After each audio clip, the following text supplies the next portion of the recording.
بسم الله الرحمن الرحيم الحمد لله والصلاة والسلام على سيدنا رسول الله وعلى آله وصحبه ومن والاه وبعد فقال الإمام النووي رحمه الله تعالى وعن أبي هريرة رضي الله عنه أيضا أن رسول الله صلى الله عليه وسلم قال لا يحل لامرأة أن تصوم وزوجها شاهد إلا بإذنه ولا تأذن في بيته إلا بإذنه متفق عليه وهذا لفظ البخاري. This is Hadith number 282 in the chapter 35 that we just began last night. Bab Haqq al-Zawji al-Mar'a, the right of the husband over his wife. And this comes also from Abu Hurairah radiallahu anhu, who relates that the Messenger of Allah sallallahu alayhi wasallam said, "It is not lawful for a woman to keep fast when her husband is present without seeking his permission, nor can she permit anyone to enter his house without his permission." So there are two things in this hadith. The first one pertains to the act of fasting. The second pertains to allowing people into the home, and both require the permission of the husband. So, well, number one, why? Well, the reason why for the first is that the husband has rights. He has rights over his wife of a physical nature, and for her to fast without his permission would impede those rights. There's a couple of things to discuss here.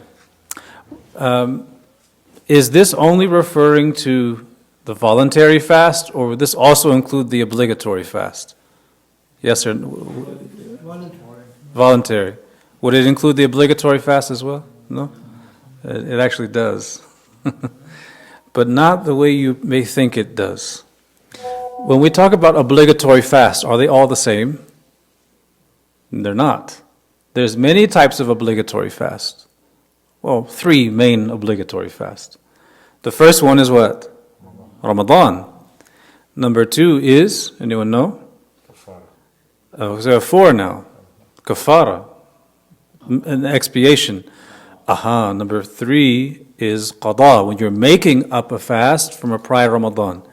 And the fourth would be fulfilling a vow. If you made another to fast, to fulfill that, if you specified a time, you would have to fulfill in that time. So these fasts are obligatory. And when it comes to these fasts, the ulama mentioned that the wife needs to take permission from the husband for all of them, except obviously Ramadan. Now what about the others?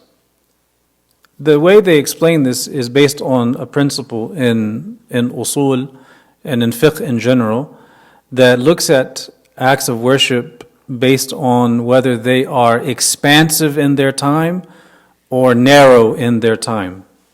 The time frame for carrying them out is either muttasi' or dayiq. They're either expansive or restricted. So I'll give you a good example of how this works in real life. Everyday life this may happen. Suppose you come to the masjid for dhuhr. Dhuhr is fard. You come and everyone's prayed. And unbeknownst to you, it's a large crowd who came to the masjid because there's a janazah. And they've already prayed the janazah, and now you have two things before you. You would like to go to the janazah, but you missed dhuhr in the jama'ah. So what do? Do you A, pray dhuhr first and then go? Or do you go? Now if you pray dhuhr, you might get there and they finish the burial. So what do? You pray dhuhr because it's fard, or do you go ahead and you pray it later and go to the janazah?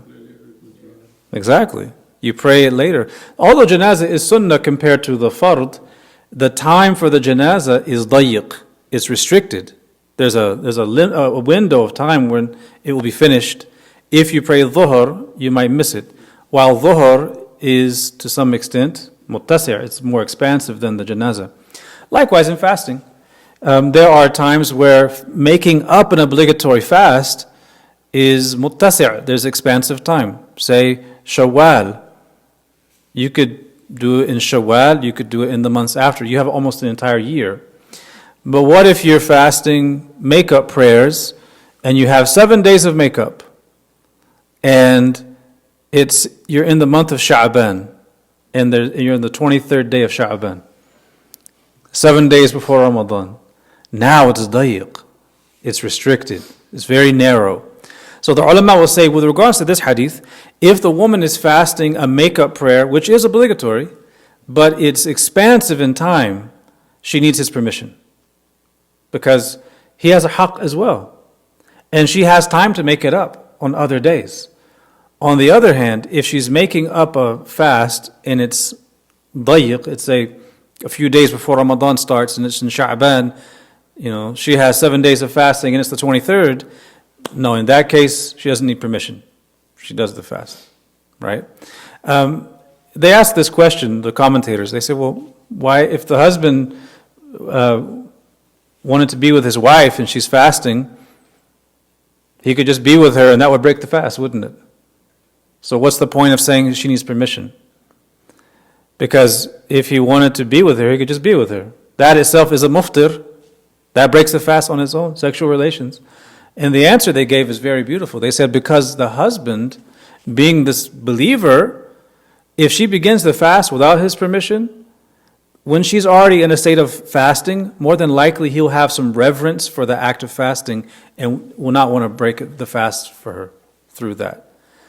Which will still result in him losing his right, but he has this haiba, this awe for the sacredness of fasting. So this is why she needs his permission. If it's Ramadan, of course, it's a foregone conclusion that she's not going to seek permission. If it's a narrow time, she doesn't need permission. But on all other times, she'll need the permission. The only other exception they mention is if she makes a vow, and the vow is on a specific day.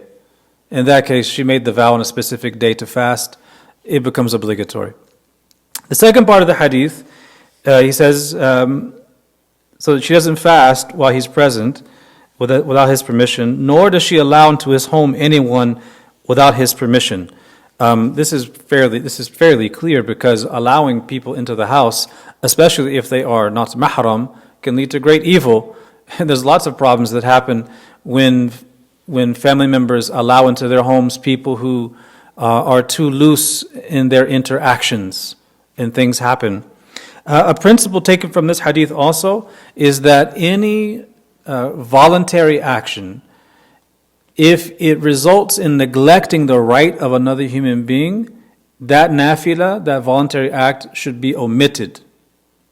So if you have the choice between voluntary fasting, but it's going to neglect the right of another human being, you omit the nafilah in order to fulfill the right of the human being. The right of the human being takes precedence over the fulfillment of the nafilah. We also see this in the hadith of Jurayj that we covered a while back, where he was praying and his mother was calling him, and he was saying to Allah Ta'ala in sajda, Ya Rabbi, salati ummi, my prayer or my mother? It was his mother. He should have answered his mother. Walhamdulillah Rabbil Alameen.